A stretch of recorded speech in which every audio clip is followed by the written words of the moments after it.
Sassy little bird. There you go. You are live. And I will get over the screen. I just. Good evening, everyone. This is a regular scheduled finance committee meeting. Today is February 21st. It is 5:15 in the evening. We have voting members on the finance committee, Councilor Leonard, Councilor Dean, and myself, Rick Fournier. Around the table, we also have Councilor Hawes, Councilor Fish, Councilor Chair Pelletier, and Finance Director David Whittle. First up on the agenda is a consent agenda workout agreement. This is a new agreement for James Butler. He's been under agreement with the city for a few years now. The agreement is quarterly payments of $2,500. He has met all of the requirements under the previous agreements, and this would be sort of our automatic renewal, but it needs to come back to the committee each year as a new agreement. So it's pretty straightforward. This is for his 3 properties on State Street, 181, 72, and 424. He's approximately, of the past due balances, around 74,000. He is starting to make a dent in that. His first few years of agreements were basically covering most of the interest. He's now starting to chunk away at the principal. So we'll start seeing that drop a little bit quicker in the future years. But this is fairly straightforward under the city policies and all the terms. So we're back here to get approval for a new workout agreement for a 1-year term. Questions, comments? Happy to take a motion. So moved. We have a motion. Second. We have a second. Questions, comments? The only thing I'd say, I'm glad to see that Mr. Butler is adhering to the workout agreement. Yep. I think that's great. It is. Thank you. I will take that as a done deal. Thank you. Next up, bids and purchasing, golf course concessions. The golf course has a small restaurant that we use a contracted vendor to operate. And the contract was up. We went out to bid. We received 2 proposals. The staff's view on that, and there was a committee of that they put together to review the proposals. What they were looking for is what was really the best fit to the golf course, not necessarily what was going to bring in the most revenue to the golf course, because that piece of the revenue is relatively small compared to the revenue that the golf course brings in. So they looked at the 2 proposals. One was from Bob Cutler and Matt Robinson as Bangor Birdies LLC, and the other was from Mark Greenleaf as the Sanctuary. They went through what they were proposing to do with the restaurant area and the events and other things that they were looking at, and how that would work in with people that use the golf course on a daily basis, and what seemed to be the best fit. The RFPs were scored, and they both had strengths and weaknesses. So Mr. Greenleaf's proposal was higher in the amount of revenue that he would be paying to the city for the space. And their menu offerings were a little bit on the higher side. All of the other categories, as far as the relationship with the golf course, the plans for the use of the space and how it would blend in, were scored higher through Bangor Birdies. The committee that looked at the RFPs is recommending that we move forward with Bangor Birdies LLC as the vendor for a 3-year contract. And the revenue to the city would be $30,000. And that's what we're here for tonight, to answer any questions that you might have, but we're looking for approval to move forward with Bangor Birdies LLC to run the restaurant at the golf course. I just had a couple questions. One, you said the menu was higher. You mean the price of the menu was higher? It was just or- I think it was the ranking of the food, not that the other one had bad food. It was just the people that sampled the foods and looked at the menu, thought this one was a little bit better, but it wasn't enough to put them into a scoring criteria to win the overall bid. Okay. Gotcha. So I think one of the, is it Greenleaf? Yeah. Does he run the track as well? Concessions. I'm gonna call up Tracy. I don't know the answer to that question. Yeah, Tracy Willett, Parks and Recreation Director, according to the information provided by Mr. Greenleaf in the proposal, yes. Yeah. He's indicated he runs whatever the operation is, the track. I'm not familiar with it, so I can't speak in Okay. detail about it. I didn't know if the committee Nope. dove into that at all, or no? Okay. I kind of gave you the heads up earlier, if there was, regarding any scoring. We did, the committee did do some scoring, as I indicated in the memo to you folks. There were 7 categories they used just to provide some sort of a scoring mechanism that they went through. As the finance director indicated, there were a couple of items that Mr. Greenlee's proposal scored a little higher on. But 5 of the 7 criteria that I described in the memo, the proposal from Mr. Cutler, Mr. Robinson indeed scored higher than the others. So when we met with the group, and we've used that mechanism before with the numbers. Last time we did was back in 2015 when we contracted with Heroes. So it's a process we've used before. And it was, the scoring was an objective way, trying to evaluate both proposals best we could. And again, the proposal from Mr. Cutler scored higher on 5 of the 7 categories. Councilor Dean? Yes, Mr. Cutler and Mr. Robinson, what is their background, the prior affiliation? Mr. Cutler has previously run and owned and operated Family Dog up in Orono. Most recently, I believe he's at Novio's now. Mr. Robinson comes from Bissell Brothers Brewing. Okay. And I think Mr. Greenlee's background we've mentioned here already.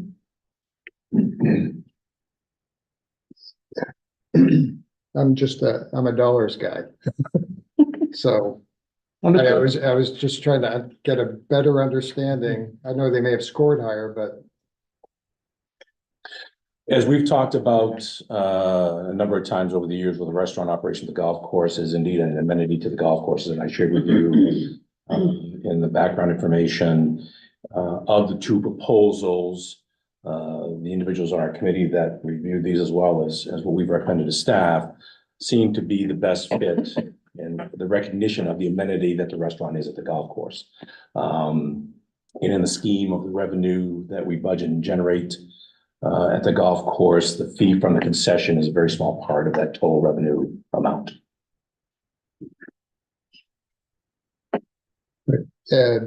one last question. Prices on the food, was that comparable or? Prices was comparable, as finance director alluded to, about the menu specifically. I believe the committee felt that the proposal of Mr. Greenleaf had several more options, but both menus were very good. And I certainly think both the menu proposal from Bangor Birdies will serve us well at the golf course. Any other questions? How could you take a motion? So moved. Second. We have a second. I will have passage. Thank you all very much. Thank you. Next up, mature lien policy discussion. So our city solicitor is here to get into any details we have, but I'll do a quick summary and we'll kind of go from there with questions. The city has a mature tax and utility lien policy. The last time it was updated was in 2021. The policy is guidance for staff on how to dispose of property that we may acquire through a mature tax lien or matured utility lien. There's various stipulations in there as to whether it's a vacant lot or if it's occupied, if it's a buildable lot, various things like that, and how to deal with that. In May of last year, the United States Supreme Court ruled that a case in Minnesota violated the taking clause of the Constitution's Fifth Amendment when a government takes a piece of property for mature tax lien, sells that property and retains all of the revenue from the sale without giving anything back to the previous owner. Minnesota's tax lien law is very similar to Maine's because that is how it works in Maine. So we are under no obligation for an unpaid tax lien. If we take the property and we sell that property, the city gets to keep all of the revenue from the sale. Typically, there's no excess money available, but if there is, after you deduct taxes and other charges, the Supreme Court has said that you have to return that money to the previous owner. Our policy does not take that into effect, so we needed to modify the policy to put that feature in there, which is what we're talking about here. So what that does is there was a provision in the state law where that specifically had to happen if the taxpayer was over the age of 65. So they took that provision out, and now it's for any taxpayer, regardless of age, regardless of income. If we take a piece of tax acquired property or utility lien property, and we in turn decide to sell that property, there are now rules in place on how that has to happen. There has to be notifications to the prior owner. We may have to go through a broker to sell the property, because we have to sell the property at the highest price that the property will sell at reasonably, based on everybody's opinion. Then once that is done, we deduct out our cost of the taxes that are owed, utility that's owed, any costs that we had in securing the property, maintaining the property, and then if there's anything left over, that goes back to the former owner. We essentially become their broker to sell their house. Staff is working through updating the policy to make that, to comply with the current law. What will potentially change that is within the current session right now, there is a proposal to change some of those modifications. Part of the law that was passed last year created a working group to study the tax lien process and this particular law, because they did it as emergency legislation to get it out there, so no town violated the Constitution. I was part of that committee as a municipal representative. So we made some proposals that as a group, it was made up of assessors and realtors and municipalities in the state.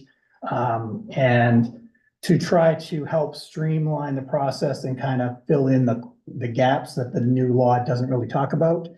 Mainly, what if a municipality decides to keep the property? What if we put our money into it? We use CDBG funds or other funding to rehab a property before we sell it.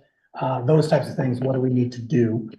So recommendations were made to the legislature. They received a report in January with a proposed amended bill. That is still in process. We don't know what will happen with that, but if that passes, we will then have to amend our policy again, and we'll be back later on this year.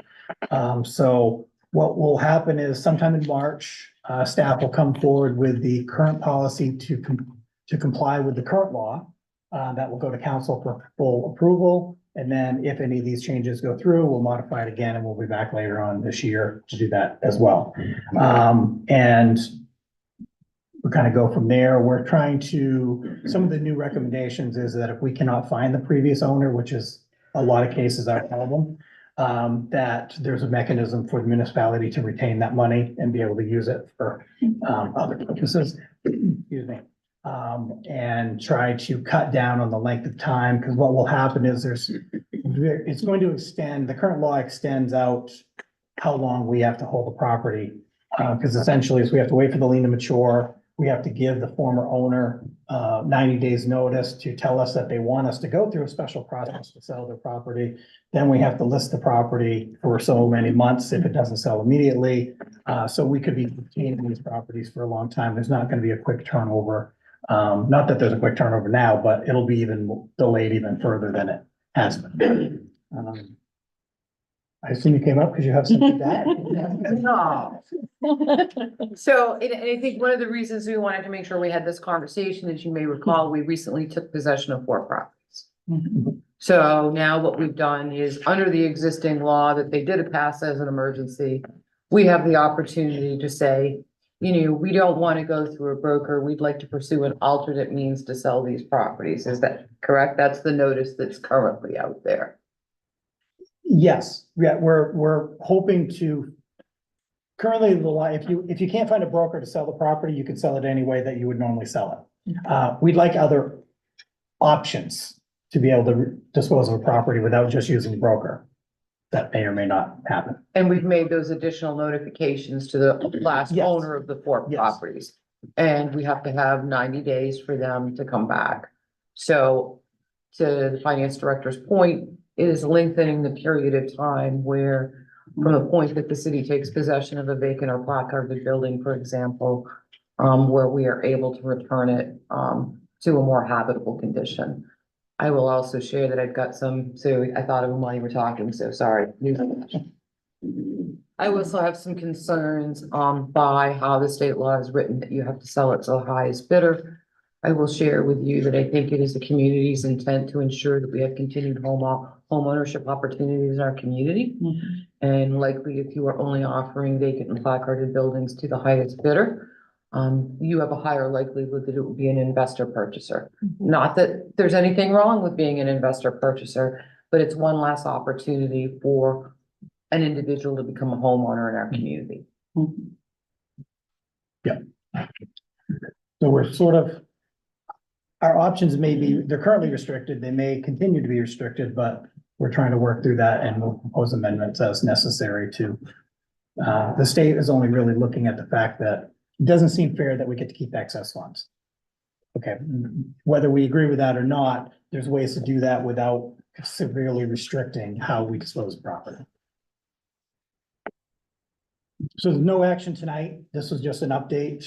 Answer any questions that you might have, and we can take that into consideration with the final policy. Right, so just a question regarding, highest bidder. I mean, I know there are investors out there that might wanna flip the building, Right. do some rehab work and make Right. it into a better building. I'm not opposed to that. Understood. Okay. So I just Understood, but I wanted- think what you're seeing happen across the country is you see investors, kind of grabbing single family homes and turning them into rentals, which is one less opportunity. I'm not saying that it is Yeah. right or wrong. I'm just saying the way the law is written, that is it's a higher likelihood. If you make an informed decision that way, so be it. Right. But the law doesn't give you any really sort of flexibility to make a choice that's appropriate for your community, Mhm. and that's concerning. And then, and a number of our matured properties right now are actually owned as investment properties in investment groups and investment packages. And those ones tend to be the ones that don't get taxes paid. Because they're a small piece of an overall, a larger investment package. And they're usually vacant, they're not being worked on, and they're not getting the taxes paid. So some of the properties we may be taking in the future will be from investment outside the state of Maine investment Right. groups. Right. So the other question I had was, last year we, imposed a fee, for vacant buildings. Would that be allowed? Yes, that is So we can different collect- We than, can still. yeah, we collect have that? no issue with our vacant and placarded, with our vacant property registration.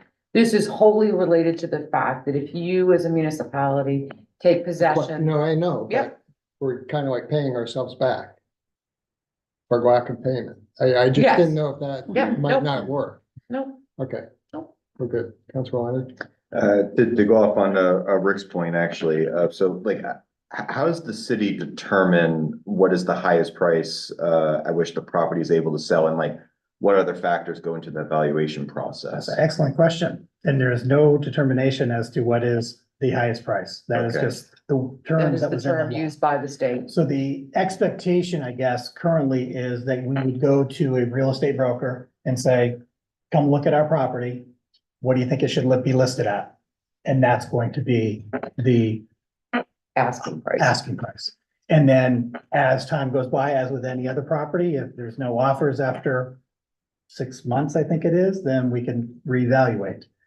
So it really comes down to brokers. Now, we have the choice of going to multiple brokers to make sure that we're not dealing with one that wants to have everything at a high price and we have an actual reasonable thing. Or we can go through the expense of having the building appraised so that we have an idea of what the appraisal thinks the value's at, but there's no set way to do that number. And that may become an issue in the future, depending on, we sell a property which seemed to be reasonable. Former owner comes back and says, I think you could have got double that, and then we have to deal with that. And ball sort of out of our court in that perspective. Yes. Okay. And actually, to go into a kind of a more of a niche question,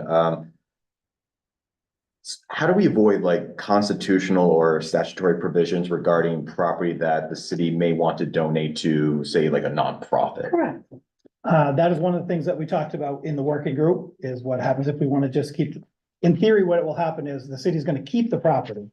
So what do you do if you keep the property? Essentially, it'd be like an eminent domain thing where you're going to have to get the property appraised, most likely, and then pay the former owner the difference between the appraised value and what they owed in taxes. Then the city can turn around and donate the property, because at that point it's ours and we can do what we want with it. But is my expectation of what will happen in those situations is there's no provision in the current law to talk about whether a community wants to keep the property. It just says that if you choose to sell it, this is what you have to do.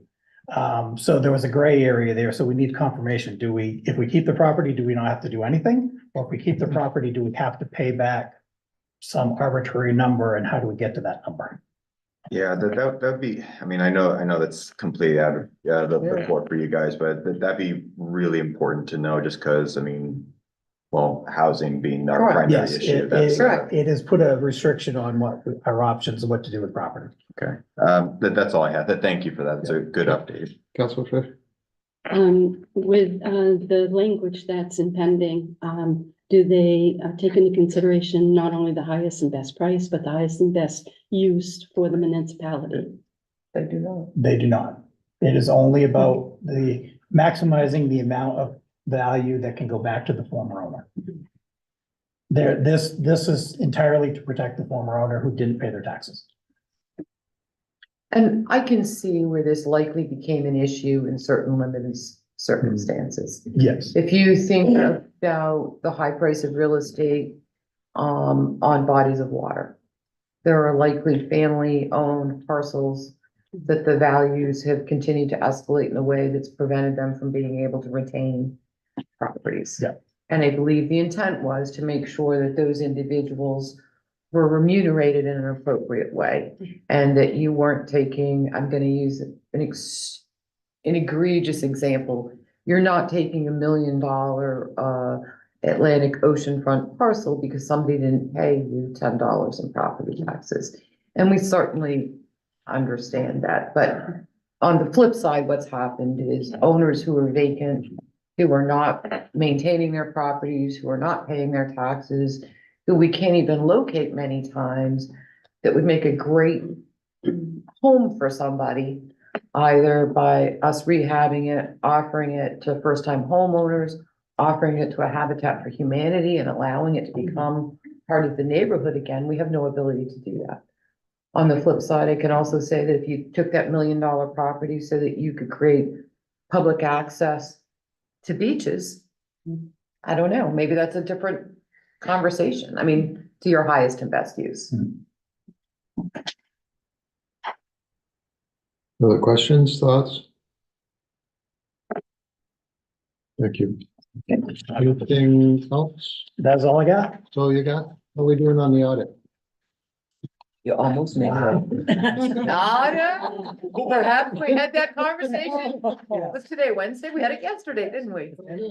In process, we are getting to the end, yes. It will go into March. It won't be done this month, but, It must be done by it March. will be done It in March. will. yes. It has no By the choice. end of No March. choice. It has to. Yeah. Otherwise, Yeah. we're, Yes. Yes. It Yes. will be done in March. Just applying a little bit of heat. No, that's fine. The heat's been on for a while. So that's fine.